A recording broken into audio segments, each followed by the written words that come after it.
വിശുദ്ധ വേദപുസ്തകത്തിൽ സ്ത്രീകളുടെ പേരിൽ അറിയപ്പെടുന്ന 2 പുസ്തകങ്ങളാണ് എസ്തേറിൻ്റെ പുസ്തകവും രൂത്തിൻ്റെ പുസ്തകവും.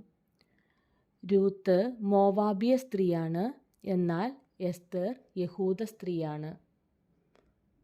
ദൈവത്തോടുള്ള തങ്ങളുടെ ഭക്തിയും വിശ്വസ്തതയും അവരവരുടെ സ്വന്തം ജീവിതത്തിലൂടെ വ്യക്തമാക്കിയവരാണ് രൂത്തും എസ്തേറും. രൂത്തിൻ്റെ പുസ്തകത്തിൽ 4 അധ്യായങ്ങളാണ് ഉള്ളത്.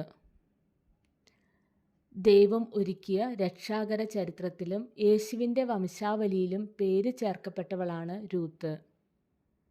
ഇസ്രായേലിൽ ന്യായാധിപന്മാർ ന്യായപാലനം നടത്തിയ കാലത്ത് സംഭവിച്ച കാര്യങ്ങളാണ് രൂത്തിൻ്റെ പുസ്തകത്തിൽ ഉൾക്കൊള്ളിച്ചിരിക്കുന്നത്.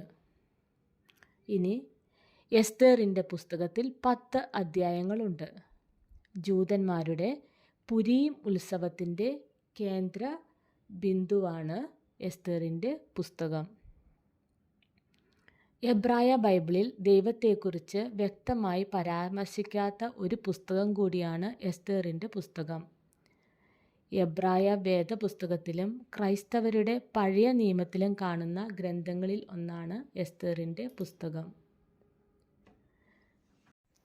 പുരീം എന്ന പേരിൽ അറിയപ്പെടുന്ന യഹൂദ ആഘോഷത്തിന് പിന്നിലുള്ള കഥ രേഖപ്പെടുത്തിയിരിക്കുന്ന പുസ്തകമാണ് എസ്തേറിൻ്റെ പുസ്തകം. പുരീം പെരുന്നാളിലെ സായാഹ്നത്തിലും അടുത്ത പ്രഭാതത്തിലും ഈ പുസ്തകം യഹൂദന്മാർ ഉറക്കെ വായിക്കുക പതിവാണ്. അഹശ്വേരോസ് രാജാവിൻ്റെ ഭരണകാലത്തെ സംഭവങ്ങളാണ് ഇതിൽ വിവരിച്ചിരിക്കുന്നത്. 1-ാം പേർഷ്യൻ സാമ്രാജ്യത്തിലെ പഴയ നിയമ പാരമ്പര്യത്തിൽ യഹൂദ മഹാസഭയിലെ സന്യാസിമാർ പ്രഖ്യാപിച്ച എബ്രായ ബൈബിളിലെ അവസാനത്തെ പുസ്തകം, അതായത് 24-ാമത്തെ പുസ്തകമാണ് എസ്തേറിൻ്റെ പുസ്തകം. വിശുദ്ധ വേദപുസ്തകത്തിലെ മറ്റു പുസ്തകങ്ങളെപ്പോലെ ആത്മീയ ഉപദേശങ്ങൾ ഒന്നും തന്നെ ഈ എസ്തേറിൻ്റെ പുസ്തകത്തിൽ നൽകുന്നില്ല.